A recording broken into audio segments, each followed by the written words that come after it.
Hi, welcome back in. It's Dr. Ray here with you again, and today I want to clear up an age-old rumor.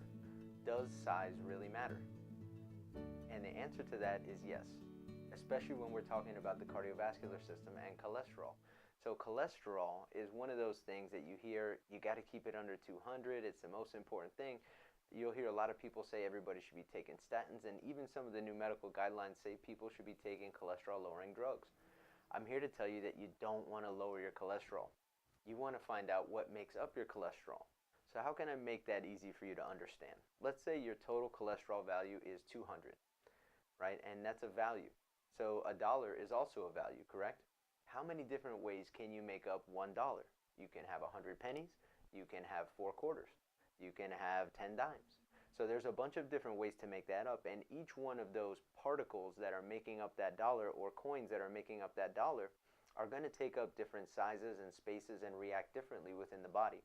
And the same thing happens with cholesterol. So one of the newest tests out there is actually called a lipoprofile. So we can actually get an idea of the particles that are making up those cholesterol values. So you can have 200 cholesterol and actually be perfectly healthy if what's making up that value is a healthy size particle. And that's one of the reasons why we don't just look at regular lipid panels. We don't just look at good cholesterol and bad cholesterol, because that's really old now. That's kind of the world is flat type of stuff. And there's a lot of new research now that shows that by looking at the size of the cholesterol particles and changing them through nutrition and lifestyle habits, you can really reduce inflammation within the body. Now, one of my favorite pictures is this guy right here. All right, and over here, this is an actual artery and plaquing forming in an artery, and we can actually test nowadays where there is inflammation coming from, the level of it, and we can really stratify risk for people who have cardiovascular disease or heart disease or stroke within their family. And this is super important because 50% of people that die from a heart attack have no previous symptoms. So there's a lot of people walking around right now taking cholesterol drugs, taking blood pressure drugs, and heart disease is still the #1 killer in the United States.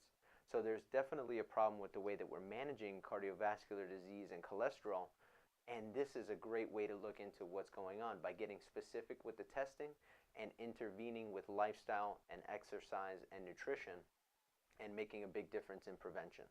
So if you guys have heart attack, stroke, cardiovascular disease, atherosclerosis, if any of those things sound familiar, if you know everybody in your family is taking statins and blood pressure drugs, those are great to manage symptoms, but to get to the true cause of disease and to prevent death and other symptoms from cardiovascular issues, we really got to get down to the root causes, and we got to get down to what really matters, and that's the size of your cholesterol particles. So if you know somebody dealing with those issues, then post some questions about them and maybe we can help out, or tell them to watch the video. But I hope that this cleared up that age-old rumor of, does size really matter?